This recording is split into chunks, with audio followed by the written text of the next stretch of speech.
जो इस मार्ग पर, अध्यात्म मार्ग पर, आनंद मार्ग पर चलना चाहते हैं, तो उनको एक इंद्रिय के संयम के लिए पांचों इंद्रियों पर संयम करना होगा, ज्ञान इंद्रियों पर। एक बात सुधारने के लिए ब्रह्मचर्य का रक्षा तभी वो उपासक कर सकता है जब सर्वतोभावेन ब्रह्मचर्य होगा।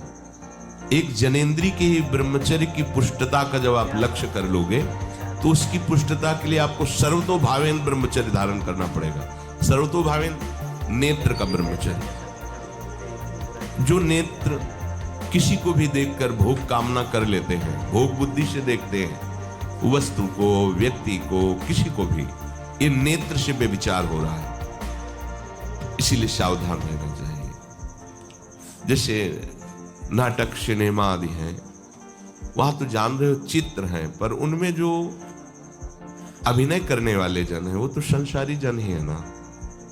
उनका पहनावा, ओढ़ावा, हाव भाव, अंग प्रत्यंग, अगर आप भगवत भाव से युक्त है तो संपूर्ण सृष्टि में कहीं भी दृष्टि जाए अपने प्रभु की भावना होती है, पर वहां तक पहुंचने के लिए आपको ये त्यागना होगा ना। आप किसी का अनुकरण न करें, आप अपनी स्थिति को देखें।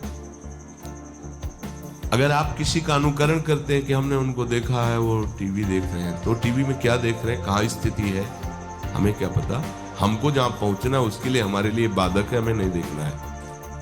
अगर आप माना कि कोई नाटक ही देख रहे हैं, कोई ऐसे सीरियल ही देख रहे हैं, और उसमें अभिनय करने वाले तो संसारी भोगी पुरुष ही है ना, आप कोई त्यागी जितेंद्रीय महात्मा को थोड़ी देख रहे हैं, तो उस देखने में तन्मयता आती है। जिसको हम देखते हैं उस पर हम आसक्त होते हैं, तभी तो उसका सुख दुख अनुभव होता है। देखो कोई ऐसी रोने वाली सीन आए तो रोना आ जाएगा, हंसने वाली आ जाए तो हंसना आ जाएगा, ऐसे तो उसका प्रभाव हम पर पड़ रहा है ना। तो हम किसी के अभिनय करने वाले के अंग प्रत्यंग को देख रहे हैं और वो कामुक होकर कोई काम चेष्टा कर रहा है या कोई ऐसा, वो सारा का सारा मन कवर कर रहा है आपका, और एकांत होते ही फिर जो मन अपना मनमानी करवाएगा आप नहीं सह पाएंगे। इसलिए नेत्र का ब्रह्मचर्य सबसे पहले शुरू कीजिए।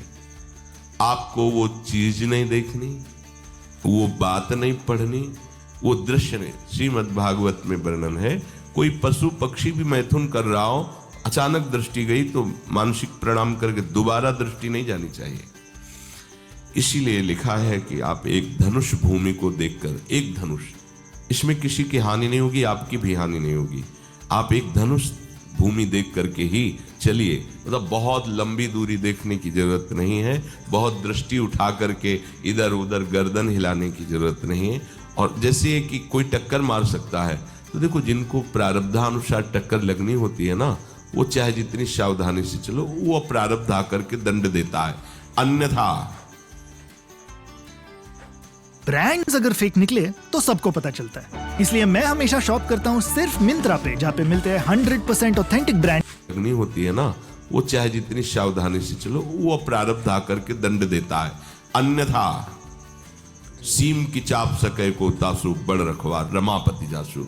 आप जा रहे हो भगवत चिंतन करते हुए, तो प्रभु का नाम आपका पहरेदार अंग रक्षक है, कोई बाल भी बांका नहीं कर सकता। आपका प्रारब्ध यदि आया है, प्रभु से पास हो गया है कि आपको ये दंड मिलना चाहिए, फिर मिलेगा। आप निश्चिंत रहिए, निर्भय रहिए। प्रभु का जो विधान है वो मंगल करने वाला है। देखो इतने बड़े महापुरुष पूज्य श्री राधा बाबा, श्री आद्याशक्ति भगवती की प्रसन्नता की आराधना कर रहे हैं, क्योंकि श्री कृष्ण हमारे पति हों, इस सिद्धांत की पुष्टता के लिए।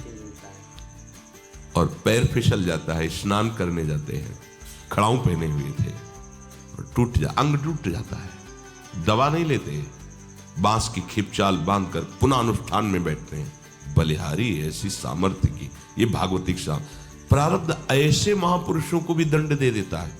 देखो ना, ऐसे महापुरुष जो ऐसी ऊंचाई पर पहुंचे हैं और इतने भागवत भजन में नियम निष्ठ हैं, उनको भी प्रारब्ध दंड दे रहा है शरीर को।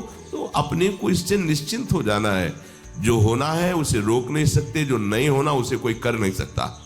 अपने आराध्य देव के चिंतन में ज्यादा नेत्रों को इधर उधर दौड़ाने की जरूरत नहीं है। नेत्र का ब्रह्मचर्य जो ऊंचाई छू फिर वाणी का ब्रह्मचर्य, और क्या। बहुत बड़ा प्रभाव पड़ता है इससे। यदि आप जबान से अश्लील बातें, गंदी बातें, कामुक